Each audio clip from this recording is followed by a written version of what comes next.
So thanks so much for joining us today, Ella. I wanted to start off by looking at where Deliciously Ella and the kind of the self-care backdrop came from. So what inspired you to first start blogging in the first place? First of all, hi everyone, thanks so much for having me. Gosh, it's a long story, so I will try and keep it relatively short. But the honest answer was really Deliciously Ella's been a complete accident. And never intended to be what it is today. I was actually completely disinterested in food as in general, and I was actually a self-confessed Haribo, Ben & Jerry's addict, so very different from what I am talking about these days. And at the end of, I was at uni in St Andrews in Scotland, and at the end of my second year, slightly out of nowhere, I got very sick, and I spent about 4 months in and out of hospital. And at the end of that, I was diagnosed with something called postural tachycardia syndrome, and that affects the functioning of your autonomic nervous system. So I couldn't control my heart rate properly, and when I was sitting down, my heart rate would be normal, it was around 65, and when I'd stand up, it'd be 190 within seconds. Your blood pressure drops at the same time. I had a lot of digestive issues, I had chronic pain, I had chronic fatigue. I had a secondary condition that created allergic reactions to things that I wasn't allergic to. It was an issue controlling histamine levels within my body. And at 21, I was on steroids and being prescribed beta blockers and a whole host of medications to try and control the symptoms. All the drugs are actually repurposed from other conditions, and as a result, they work for some people, they don't work for others. They didn't work for me, and I basically spent about 18 months in bed. I watched all of the Kardashians, Grey's Anatomy, all of the really good quality stuff, and I hit a real rock bottom with my mental health as well as my physical health, and it was incredibly clear that the current trajectory that I was on wasn't changing. I still wasn't well enough to do anything. And it appeared that nothing that was currently available was going to change that. So once I was truly able to acknowledge that and be honest with myself about the reality of the situation, I started to look at what else I could do, and I became interested in other people's stories around all manner of different illnesses, from more minor to very severe, and how they had used elements of diet, lifestyle, nutrition to manage various elements of them. And I'd never honestly thought about food in that way. I'd never really thought about the way that I lived in general in that capacity. But it struck a chord and it seemed to make sense. So I started reading more about nutrition and the human body. And the more I understood about the way my body worked, and all our bodies work, the more I started to understand, okay, well, this is why we're recommended to eat 30 grams of fiber a day. And, this is why we need vitamin A and, all the rest of it, because it's used in all these different processes in our body. And, if I'm honest, I was eating my 5 a week / 5 a month, not 5 a day. And I thought, okay, well, let's start there. Let's start putting vegetables in the middle of the plate. Let's start eating the foods that evidently our body needs in order to support everything that it's doing every second of every day. And let's see if that makes any difference. But I couldn't cook. As I said, I was much more of a Ben & Jerry's girl than a kale kind of person. I actually didn't really know what healthy food was. I had definitely never eaten kale and never heard of quinoa. Would have been that person making the classic joke of you can't milk an almond. So I had quite a lot to learn there. And as I said, I was also massively struggling with my mental health. And I think one of the reasons was for that, I think it's the same for all of us as human beings. I think in some capacity feeling like you're learning, you're growing, you're achieving in some way is incredibly important. And as I said, if I'm honest, I just watched the Kardashians and ate pick and mix. I wasn't really learning that much, and I felt that each day really felt like a waste of time, and I needed some semblance of a hobby, something to kind of get my mind focused on, and that's why I started writing Deliciously Ella as a blog. So to deal with the fact that I couldn't cook and I didn't know what healthy food was, but also to give myself some element of focus in learning food photography and that whole, what was also at that point very new space of communicating online. But it was always intended as a personal project. It was never intended to be something more than that. And then 4 years later, we'd had 130 million hits, and it wasn't a personal project anymore. So what do you think it is about the healthy eating that reinforces the mental aspect of the well-being element of the self-care platform? I mean, I think for me, to begin with, it was really simply just having some semblance of a focus, you know, some element of, I know in the grand scheme of things, and certainly in my day now, taking a picture of a bowl of pasta and posting it online isn't that much of a success. But when you've done nothing for 18 months, it feels like an achievement. So I think for me, it started there, but it was very interesting to see how, as changing my mindset to a lot more empowered, a lot more positive, starting to explore the meditation space, the idea of kind of mindfulness, connection to yourself through practices like yoga. And I know it's a kind of healthy cliche, but it was very interesting to understand how that kind of mind-body connection, I believe, really supported that physical change as well. And so you said that you think people should try and live a life that they don't need a holiday from. Yes. How do you do that today, and what would your advice be to people who feel as though that's a dream so far away from them? Yeah, I mean, I think I feel incredibly lucky to love what I do, and that's not to say I love every moment of it. There are incredibly boring moments as well, but it's, you know, I think having been through such a challenging period and a period of such depression, I think I have an appreciation for wanting to put my time and passion into something that I feel makes a positive change in the world. And I think for me, that's what drives me. And I feel quite passionately about the fact that having some semblance of why and what you do is very powerful. And the current why may not be exactly what you want it to be, but it links to your future why and what you want your why to be. But I think really knowing why you do what you do and why it matters that you do what you do is incredibly important when you have those days that you don't enjoy it and it feels like you're up against something. You know, I know for us, you know, Matt and I, my husband, have, you know, we've scaled Socioeconomic pretty hard in the last 3 years. You know, we've grown from the two of us to a team of 40 people. We're in 6,500 supermarkets in the UK now.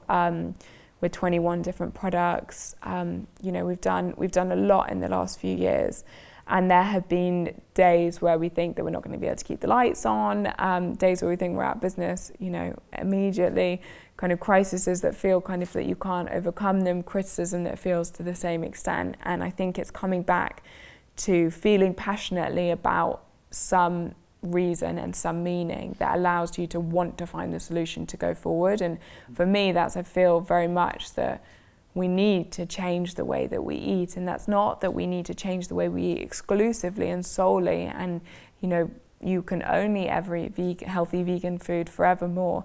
But you know, as it stands, 1 in 4 adults and 1 in 5 children in the UK eat their 5 a day. There's a lot of research around the power of 7 to 10 a day. So we're a long, long way off that. We want to be aiming for 30 grams of fibre every day, with really interesting research around the power of up to 50 grams of fibre a day, where we're averaging between 17 and 19 grams. And we're seeing the repercussions of that in the rise of all kinds of lifestyle-related diseases right now. And that's really scary, and we're not going to change that unless we change the preconceptions and the availability around this kind of food. And I always say to people, you know, if you go into the street now and you find a 12-year-old and you say to them, is pizza cool? They will obviously say yes. And then if you say, are lentils cool? They will just say, obviously not. And it's not that the answer to pizza needs to change, but the answer to lentils needs to change. And that's what I feel very passionate about. And then that's mirrored in the environmental aspect as well, of the fact that, you know, so something, for example, like Project Drawdown, which is the 100 most kind of, I think it's described as the most kind of plausible solutions for climate change. Number 3 is food waste, which is really interesting, but number 4 is a plant-rich diet. And then, for example, recycling, composting, electric cars are right down around number 40, number 50, number 60. So there's a huge amount we can do. I mean, research shows that if we all hypothetically became vegans tomorrow, we could cut global greenhouse gases by 23%. So it's pretty huge. And again, it's never going to happen if we all think it tastes terrible, if we all think lentils are the least cool, least delicious things on earth, it doesn't matter that we feel this kind of moral obligation to do it. It will last 24 hours and then we'll be back at what we did before. So for me, that's what drives me. And I think to me, that's where working is something you're passionate about, because you'll always want to do more. Someone said to me earlier, before, they said, it's interesting, you know, kind of, you're doing a lot and you're bringing out a lot of new things and you're pregnant, like, how are you managing? And I'm like, because there's always something more to do, and it just feels I feel such excitement for it, and like there's so much that needs to be done that it continues to drive you forward, and it kind of just keeps giving you a renewed energy. But even with that and your routine of yoga in the mornings, and how do you find that with such a lifestyle that is so demanding and so intense? Is it important to keep a routine, or does it I think slip so. up? Yeah, for me it is, because I think we do live in such an age of quantity over quality, I think, so often, in a kind of comparison of who's worked how many hours, and like, you're more successful if you only had 4 hours sleep because you were working till 3 a.m. But actually, I know from me personally, and I've learned from my experience, my biggest successes and, you know, best bits of work come out of having a clear head. And I think it's really easy to keep pushing yourself and keep pushing yourself and keep pushing yourself, because I think we've created a culture that has such a guilt complex for taking a second away from that. And I myself very much suffer from it. But it's really interesting, I find, when you only slightly alter that and just take a minute to do something that clears your head and gives you a fresh way of looking at things, how powerful that is. And for me, that really turned about 2 years ago. We were having a really, really stressful time at work, kind of classic startup issues with investors, cash flow being a disaster, and, you know, all the things that come naturally with scaling up a business. And at the same time, my mother-in-law was then diagnosed with terminal brain cancer and given a year to live. And my parents started a very horrible divorce, and there was a lot going on. And obviously my husband was trying to be our CEO and run our business, but also kind of holds his family together and deal with the tragic reality of what their family were facing. And I realised I was pushing myself so hard that I was just crap at everything that I was doing, because I was working till 1 and 2 o'clock in the morning, then I wasn't sleeping properly, and then I was trying to help everyone. And that was when I really committed to kind of having a routine every morning. I go to yoga 6:30 till 7:30 or 7 till 8. That's an hour where there's not normally many other demands on my time, because, you know, not many emails come in at that point. And it allows me to have a clear mind for the rest of the day, and my decision making is infinitely better as a result. So you spoke about trying to keep a clear mind and a happy mind. I wanted to talk about your social media platforms. Yeah. So many people find social media to be a place that can quite easily turn toxic and dangerous. How have you managed to completely turn that on its head? Yeah, it's a really good point, and I think it's super important to talk about it, because obviously, I mean, so I started, Delicious Yellow started on Instagram in the beginning of 2013, and I'd never heard of it at that point. A girlfriend said to me, oh, this is a really cool platform, I think it'd be great for your blog. It's called Instagram. And I mean, that was so recently.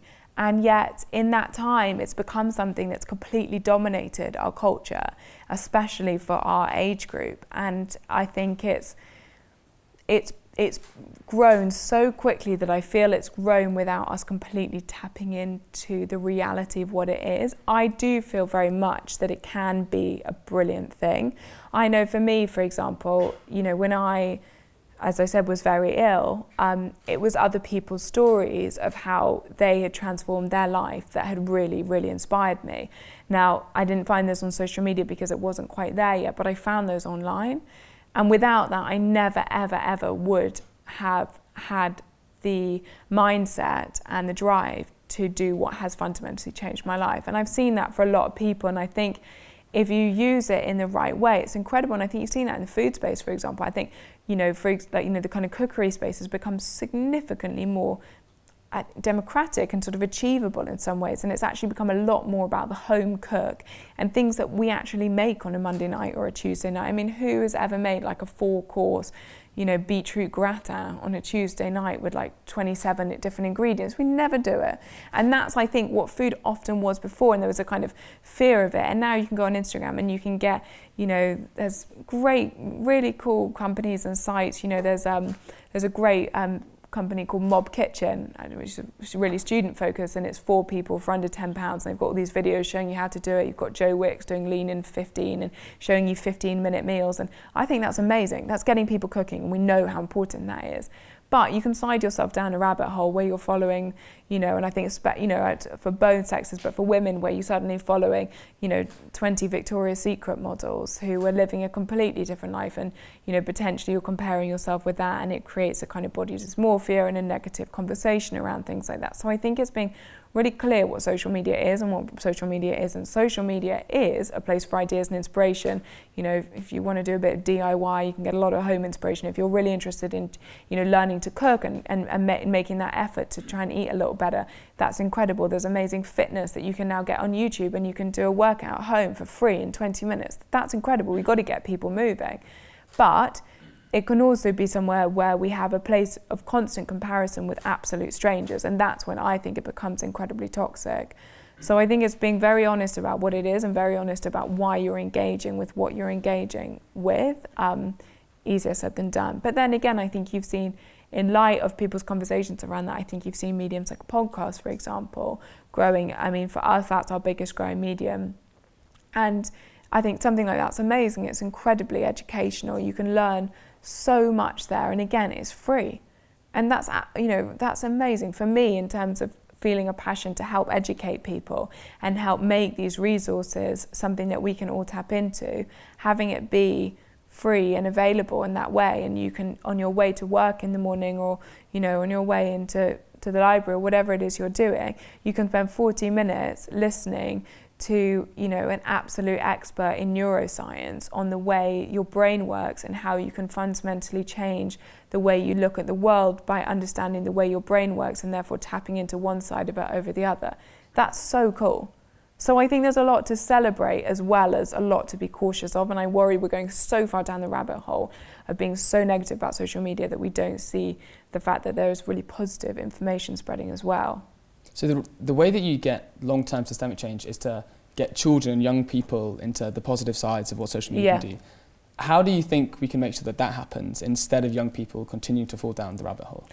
That's the $1,000,000 question, probably multi-trillion-dollar question, isn't it? It's challenging, because I think also at that point you probably have, as any teenager does, a heightened sense of insecurity, and therefore curiosity and that sense of comparison that potentially later on you not lose but are able to control to some extent a little better. So I think that is the key question, one to which I wish I had an answer. And for me, it's about, I know from our perspective, it's about putting out content that I feel is useful for people, that genuinely fulfills that our kind of why, which is to help people live better and to be useful and to change those preconceptions. And if it does that, that's great. And if it doesn't do that, let's not share it.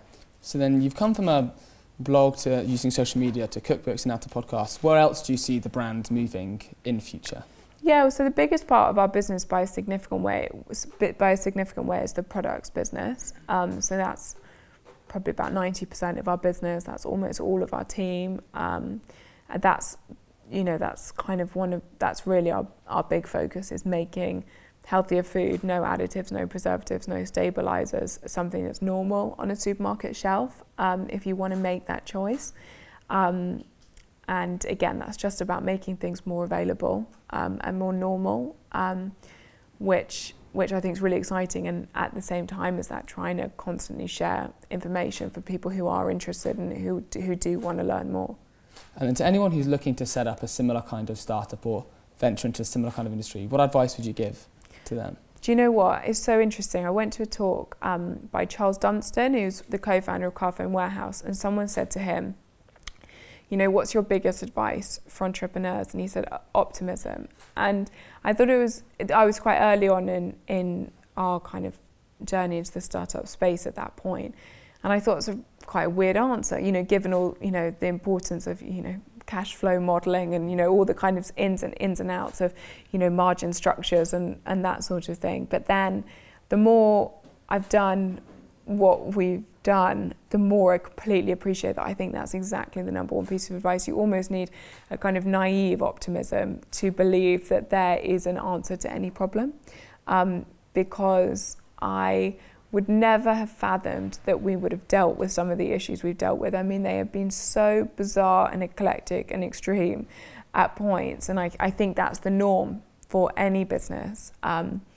But have always been the person that thinks that they can find a solution to it, and always, always thinking there is a way to do this, there is a way to kind of, change the impossible, because ultimately, if it was easy, everyone would have done it already, wouldn't they? So I think that's the fundament. To me, that I think is the best possible thing you can do. But then I think on top of that, for me, I think the biggest learning has been the importance of completely acknowledging where your strengths are, but equally completely acknowledging where your weaknesses are, and making sure that you run a very flat structure where people have a sense of autonomy, and therefore you can create a group of people whose weaknesses and strengths fully complement each other. And in that, I think you go so much further. So I think being really, really honest about where you can really support what you want to achieve, but equally incredibly honest about where you can't. No one is the best at finance, sales, marketing, communications.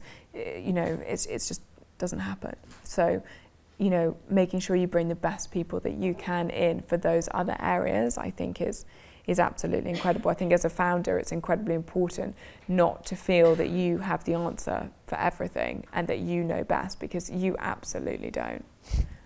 And then my final question before we hand over to the audience is, you've been incredibly adept and lucky to have such a community behind the Ella brand as it's moved forward.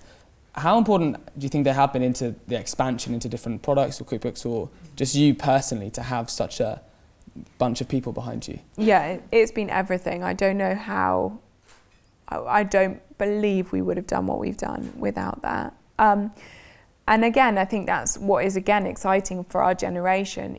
There is just no way on earth that Tesco, Morrison's, Sainsbury's, Waitrose, etc. would stock our products if it wasn't for an existing audience behind them. They would have just laughed us out the room. They never would have taken the meeting. I was talking to someone about this as well earlier. We've got a marketing budget of about £2, and we're sitting alongside, companies owned by Unilever, and who will launch. There was a snack bar launched at the same time as one of our products, literally side by side on shelf. And I think we had a marketing budget of about £10,000 for the whole thing, and they had a marketing budget of 4.5 million. And how are you going to compete with that? And for us, that's made possible by the fact that we can have a direct consumer relationship, and that's pretty incredible. They've been delisted, and we haven't, and that is solely because we have an existing audience, and it's pretty exciting how you can do that. Up until 12 months ago, we didn't have a marketing department. We were in 5,000 stores before we had a single person working in our marketing team. We now have 2 people. And that is pretty amazing, and that's all down to the fact that you can now have a genuine relationship with your readers, with your community. I am our social media team still. I manage all our social media channels, all our content, all our responses, and I get the most phenomenal insight into what people like, but equally what they don't like, what they're interested in and what they're definitely not interested in, and that shapes the direction of all of our strategy, and it's incredibly powerful. And I think there you see that with other companies. There's a really interesting company in the US called Glossier. They raised, I think, the largest Series B round in the country last year. They're doing phenomenally well. And they're the same. It started from a makeup blog from a junior beauty. I think she was almost an intern at Vogue. And she created this phenomenally successful blog, and now they have a phenomenally successful makeup range. And again, all founded on community, because they know what their readers want, and they therefore know what will sell because they're engaged with them, rather than kind of assuming. So it's a completely new approach, but I think it's the future. That's incredible. Well, no better time to open up to the audience and community. So if you want to put your hands up and wait for a microphone to be brought to you, and stand up when it does. Matt, we'll come to you first. Hi Ella, I have a question for you which relates to how you learn to cook, because Getting sick and realizing that a plant-based diet helps you is one thing. Becoming phenomenally good at creating delicious recipes is quite a different matter. So how did you do that? A lot of trial and error, a lot of failure along the way. A lot of terrible recipes. I mean, I can't believe anyone followed us in the beginning. I honestly can't. I mean, the recipes were terrible. The photography was horrific. I mean, it honestly looked like dog poo, like a lot of my dog poo. It really was. It was so bad. So anyone who's followed us since the early days is kind of an angel. But I think I've always been someone that likes doing things a bit differently. So I enjoyed trying new things and never felt, oh, I can't do this because someone says this doesn't work. And I think that was quite a big part of it, because obviously we approach things a little bit differently. Like, we put a sweet potato in a brownie. It's not a classic combination, let's be honest. But that recipe went really viral, and it was one of the things that massively spurred the growth of Delicious Delis. So I think it was just being as open-minded as possible to things, but then simplicity has always been absolutely key to us, and as a result that helps. We've never been looking to create kind of massively innovative Michelin star food, because as brilliant and interesting as that is, for me this is about what do we do on Mondays, what do we do for breakfast on Tuesday morning that we can take on the go with us. And I guess there's a simplicity in that which helped the learning experience. Let's jump to the hand in the back. You, madam. Hi. So you stress how for like the supermarket line and stuff, you try not to use any preservatives and things. And I noticed on, say, like the energy ball recipe and stuff, the storage advice for at home is to keep them in the fridge and things. So I was wondering, how do you keep the supermarket lines fresh without? Because I noticed they aren't stored in fridges, for example. It's literally just packaging. Not enough. Yeah. So it's such a boring answer, isn't it? But where a Tupperware at home isn't actually airtight. It's pretty airtight, but a completely sealed package is completely airtight. And that's one of the really interesting arguments around packaging at the moment is, people, and I'm not talking about like the excess wrapping on like an aubergine, but packaged food, for example, is people wanting to decrease packaging. But if you do that, you massively increase food waste, because things then go off because they then need to be stored in a different way. So it's all just about having really, really airtight, properly sealed packaging. But the law is very, very strict. If there was a preservative in there, it would absolutely have to be labelled. Can we come to the hand in the very back, you madam? Hi, I was wondering, firstly, after switching your diet, when you realised that you were getting better, and secondly, if there was a moment after switching your diet when you felt like it wasn't working and you wanted to just give up. 100% on the giving up. So it was really slow, honestly. Like, I would say it took me 4 years to feel like I was managing and felt like I was a kind of functioning normal person again and could kind of commit to life properly. So it was a very long time, but during that time it would go up and it would go down, it would go up and it would go down. And I would say it took me about 3 or 4 months to feel like there was a bit of a shift. And it wasn't that I was suddenly like leaping down the street and feeling completely different, but I just noticed like my brain fog was a little bit better, my joint pain was just a little bit better. There was a sense that there was a little bit of a shift, and I hadn't felt that in 18 months. So it was just a kind of sign that there was a possibility that maybe this could keep going. And it was actually my mum who's helped me so much throughout the whole thing, who would always say to me, okay, I'd be back in bed with a bad day, in terms of, feeling kind of, so many symptoms. But she said, okay, but even though it feels really bad today, your symptoms today are significantly better than your bad symptoms were, 6 months ago. Because 6 months ago, you'd be in bed for 5 days. Now you're in bed for a day. That's that, like always trying to remind me that, progress isn't linear in that way, and that we were still making progress even if it didn't feel like it. And for me, educating myself was the kind of fundamental key to continuing, because the more I read and the more I understood, the more I was like, it must work. This makes sense. And I think that really helped. And again, I think it comes back to that why, like really understanding why you're doing it and why you think it's powerful and why you think it matters. And I felt, the more I understood, the more I wanted to do it. And so whenever I was having one of those days, I would try and really kind of read up and learn as much as I could. And that would kind of inspire me to think, okay, there's something in this. Let's come to the hand halfway down. Hi, thank you for talking to us. I love your blog and your Instagram and everything. This is kind of a silly question, but I was just wondering what your favorite food is or what your favorite meal to make is. Favorite food, favorite meal to make. Do you know what I love? Like, I think the thing that we make the most is just like curries and dals and stews and kind of those like one pot meals, depending with what we have. So I'll saute like onion and garlic with mustard seeds and cumin seeds, and then add like paprika and turmeric and cayenne pepper, coconut milk, potatoes, chickpeas, spinach, things like that. And that's what we kind of live off the most. If we jump across the room and get the hand, you sir. Hi, and thanks for sharing your story. It was really good to hear.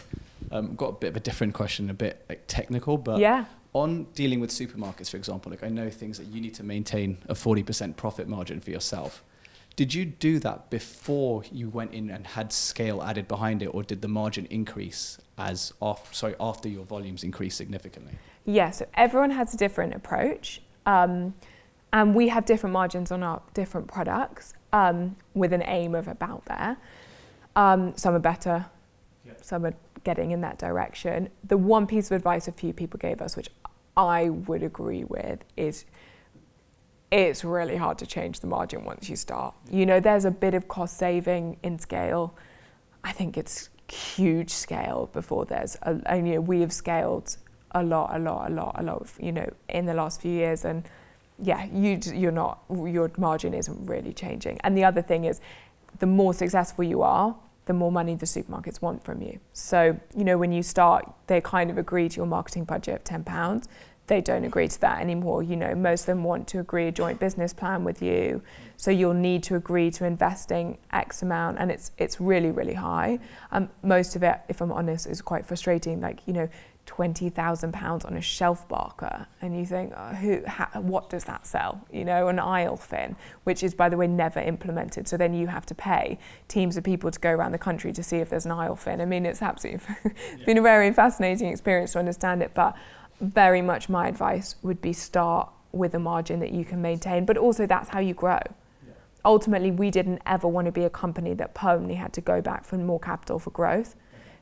For us, more capital wanted to be because we wanted to massively expand in some capacity, but our day-to-day growth and, you know, product innovation, you know, hiring of more team members really needed to be funded by the business.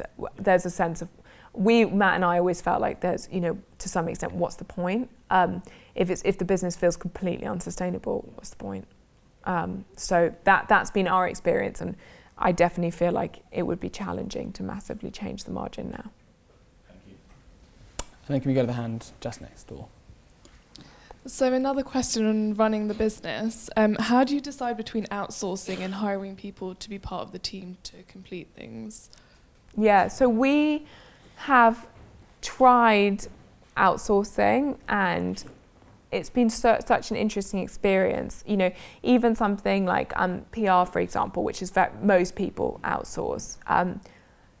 We've just had and I get Delicious Yellow is kind of a new-ish brand in terms of what we're about and what we're trying to get people on board with. And I've just felt that you need to live it and breathe it. You need to understand it. It's the same, you know, we've got a brilliant in-house graphic designer now, but to begin with, we thought, do we really need an in-house graphic designer? Should we just, you know, kind of tender out the project to this freelancer, you know, save us a little bit on our, you know, kind of monthly cost structure. But the work we'd get back, we were like, this is not our brand. Whereas as soon as we had someone that was sitting with us, living, breathing, feeling every aspect of the brand, an element of it just becomes innate in you and you understand everything that's going on, especially when you're, a small company, we're all in one open space together.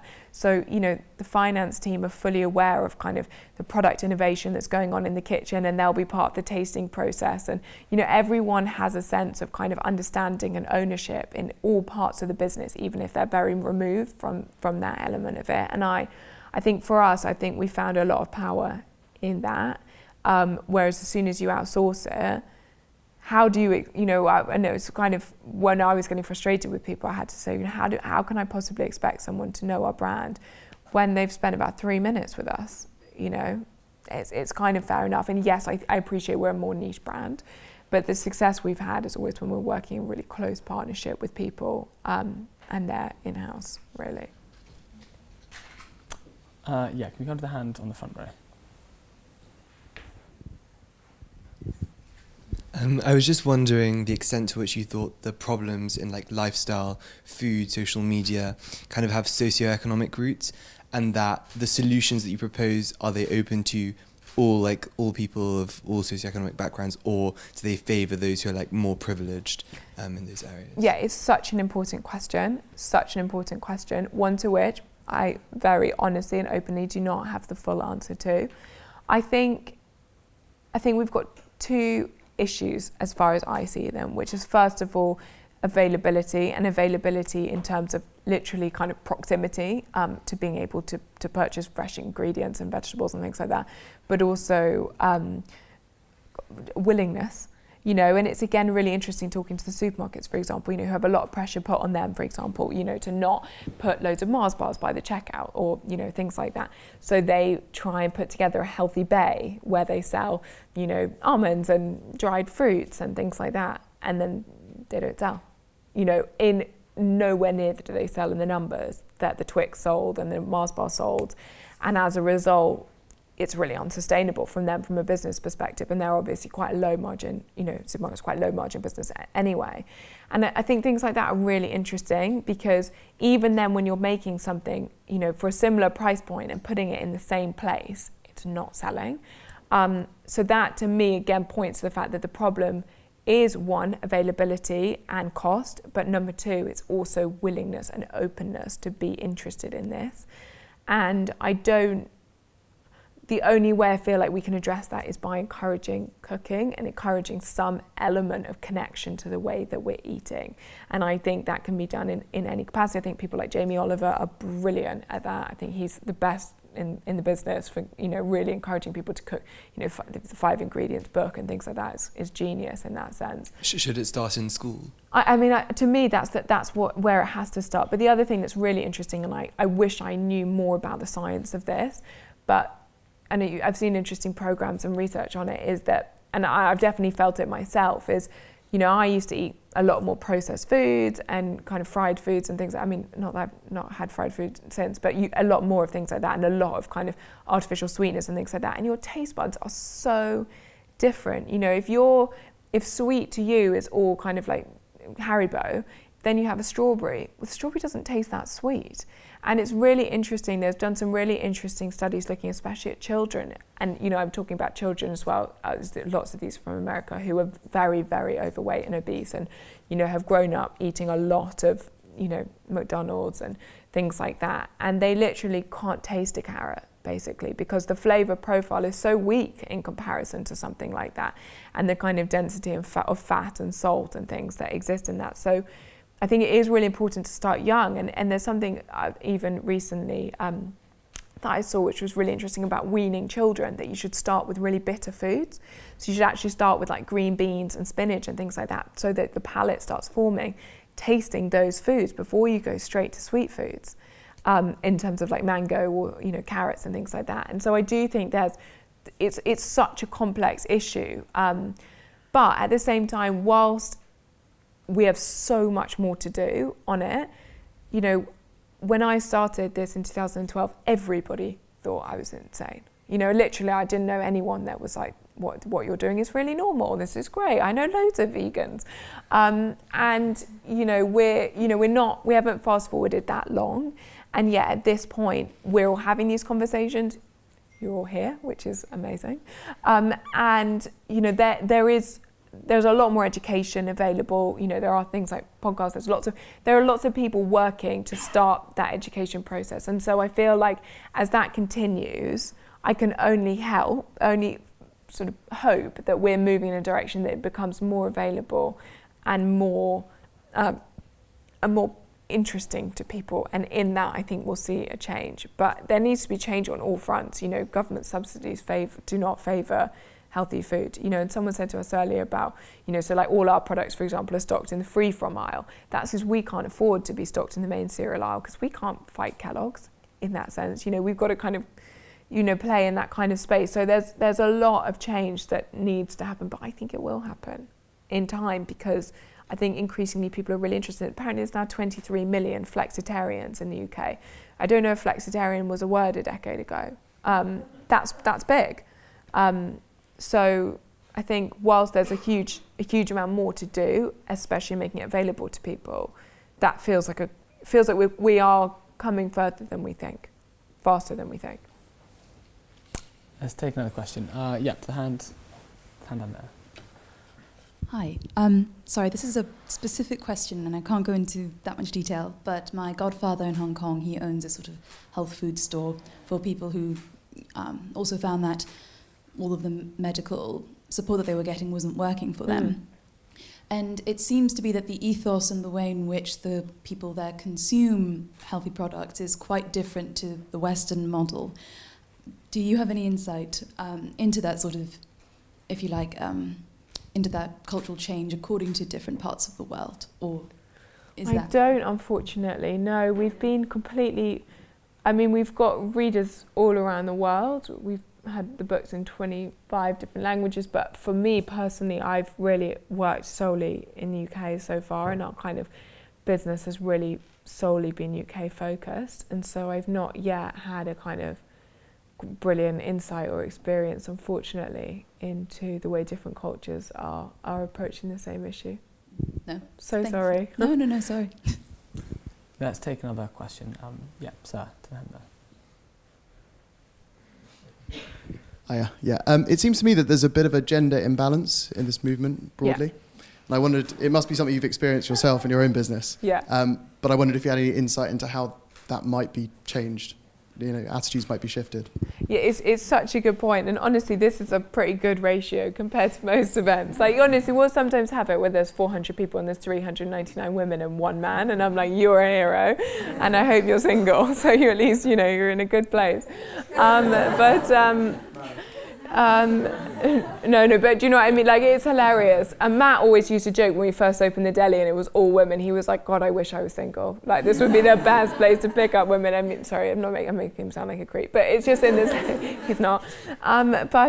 It's just quite, there is a massive gender imbalance. And I don't really know why it is, if I'm completely honest. I don't know if the way in which kind of our traditional constructs of the feminine and the masculine allow us women, for it to be more okay for women to be more interested in looking after their bodies, and there's a kind of sense that men need to be the lads, and you know, that's a lot more beer and things like that, and allowing people to shift that, but I don't, other than that, it's a kind of general construct in the fact that I think women have always been more allowed to be interested in their bodies. I don't know why it is, but I hope it changes, because it seems sad to me. Yeah, absolutely. Let's take another question. To the hand in the very back. In the very, very back.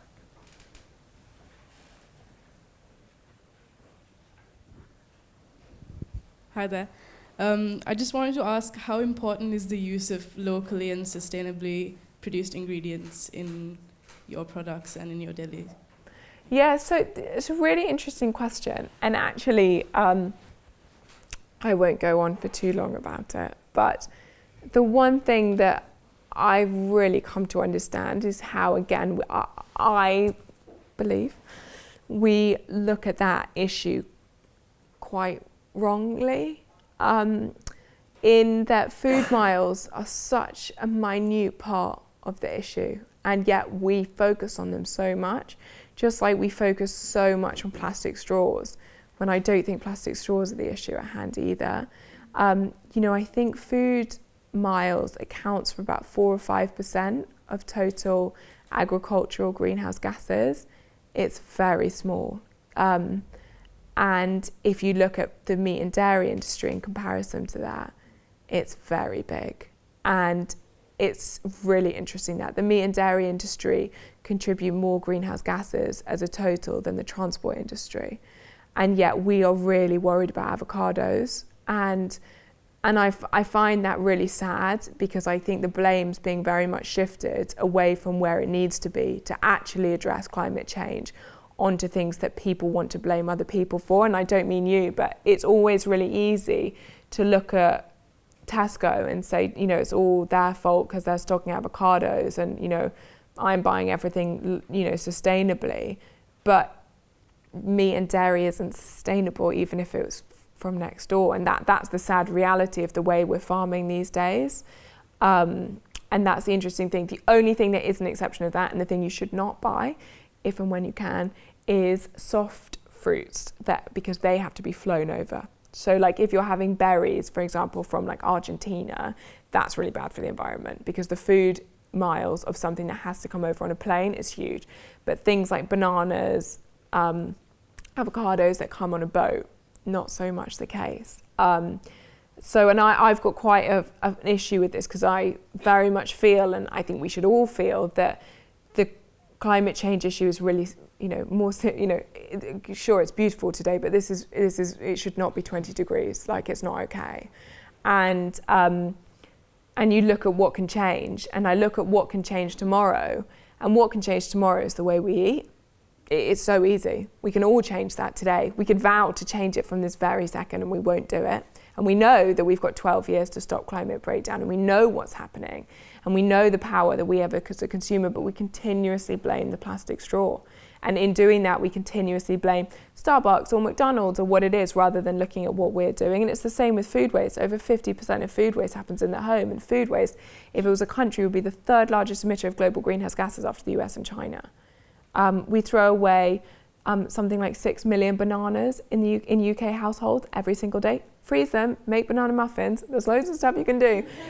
Same with bread. Millions and millions of slices of bread every day. I don't know why you can't freeze your bread.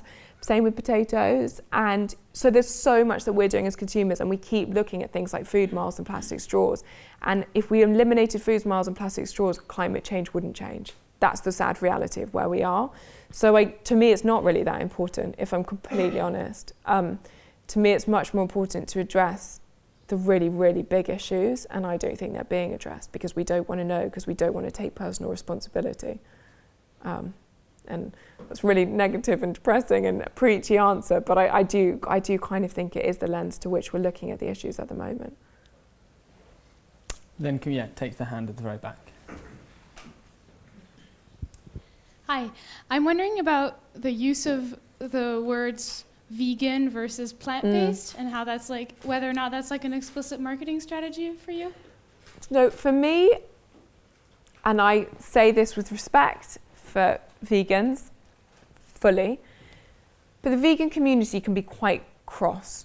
And I have very much experienced that. People saying, how do you feel if I killed your dog and ate him? Obviously not great. It can be quite, we've had customers literally like berated and harassed in our deli for wearing a fur pom-pom. And I think and this is not to summarize all vegans, please no one think that. But what I worry about with the word vegan is it's off-putting for people who are looking to make changes. And I think from what I've seen, everyone comes to this in their own time, in their own way. And I like plant-based because I think it allows you to do that. I like the word that based, you are basing the way you eat in plants. That's a really good idea for all of us, for the world, for our bodies, for our health. Whereas vegan feels very much like it's all or nothing. You're in or you're out, you're good or you're bad, you're doing it wrong or you're doing it right. And I think if you're someone that, eats that one a day and is a burger person and is reading about the environment and the power of, eating your vegetables on your own health and you're thinking, I'm going to make a change, making that bigger change in a day is really hard. And I don't think we should expect people to do it. So I feel like we need to be so open-minded and encouraging and supportive of people making the smallest possible changes over the longest possible time. It's however is sustainable and reasonable for you to make changes is what we should encourage people to do, I believe. And that's to me where the terminology comes in. Whereas I think with plant-based, where it allows you to come at it from a much more open, supportive, encouraging place. And I it's, that classic thing, isn't it? You attract more bees with honey than vinegar. Like, the nicer, the friendlier, the warmer, the more supportive and encouraging we are of people, the more likely I think we are to encourage people to make some changes. And I just worry about anything that makes you feel like it's in or out, because that's a big change. And I know, for example, like my brother, when I first started doing this, was like, this is so weird. This is so weird, what are you doing? Literally couldn't fathom a meal without meat, and it just wasn't a meal. And he and his wife now, they're really passionate about the environmental side of it. They've been really, really swayed by the power of that argument. And so they now exclusively eat vegan food when they're at home. They love cooking at home, so that's probably 80% of what they eat. But the rest of the time, they really enjoy trying new things, and they try and do veggie stuff, but they don't solely do it. And I think that's amazing. But that's been a 6-year shift for him, and he's got to 80%. If the world got to 80% vegan, we would be in a brilliant place. We would have amazing impact in that. And I worry you can't be an 80% vegan, but I think you can be 80% plant-based. And I just think the way the veganism and the word vegan's been just culturally set up and has been used for decades and decades just doesn't lend itself to that flexy way. And I think I think that can sometimes work more for encouraging more people. And I'm all about more rather than in or out. Then I think we've got time for one final question. If there is one, so we'll take the plunge. We'll go to the hand again at the back. I just need to remember my question.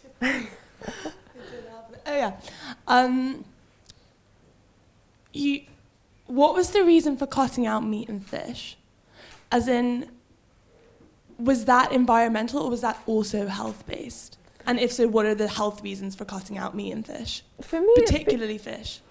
For me, it was, the environmental bit was always really interesting. And then on a personal basis, I just feel a lot better eating a plant-based diet. I really, really do.